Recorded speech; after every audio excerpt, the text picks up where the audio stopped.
Il est depuis 16 ans le patron de la Brittany Ferries.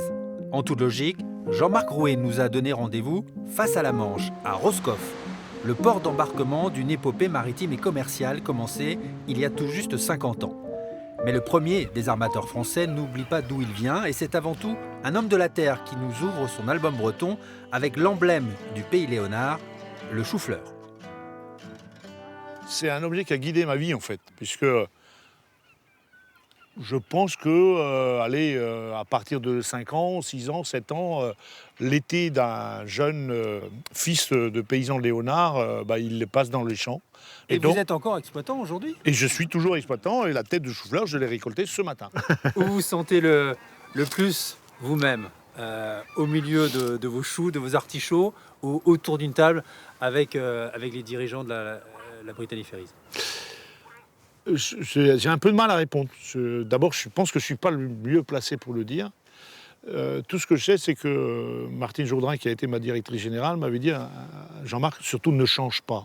Donc je pense que c'est avec mon tempérament de coupeur de choux que finalement, je me sens assez à l'aise dans ce milieu qui est totalement différent, où j'ai affaire à des gens qui ont été formés pour être directeurs de sociétés, notamment d'armement maritime, ce qui n'était pas du tout mon cas à moi. Jean-Marc Rouet, qui s'est glissé naturellement dans le costume de paysan directeur général, fait sur mesure par son mentor, Alexis Gourvenec. Un parcours exemplaire pour l'agriculteur de Plougoulm, aujourd'hui aussi consul d'Irlande et depuis un certain 18 juillet 2017, chevalier de l'ordre du mérite maritime, une cérémonie en famille qu'il n'a pas oubliée. Tout le monde était là. Et voilà, c'est une séquence plaisir. Alors, j'ai promis dans mon discours, quand le préfet me l'a remise, j'ai promis de la porter, donc c'est ce que je fais.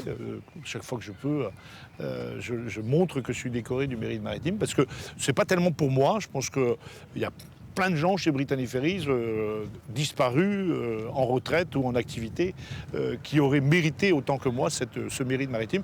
Mais au moins, celui qui représente au quotidien, institutionnellement parlant, l'entreprise est décoré, et donc je la porte pour eux. Quand on baigne dans un environnement agricole, une formation agricole, la culture maritime, c'est quoi quand on arrive à la tête d'une compagnie comme ça? On l'a, cette culture maritime? Non. On la prend sur le tard? On a Alors, on ne l'a pas.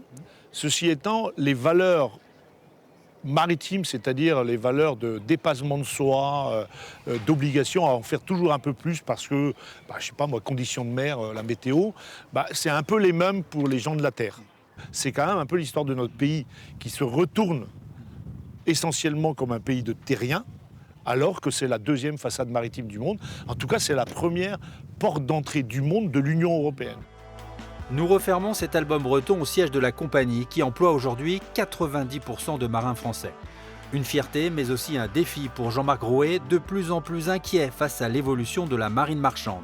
L'abandon de l'équipage du Captain Zarev, un cargo russe immobilisé à Brest pendant 8 ans, l'a profondément indigné.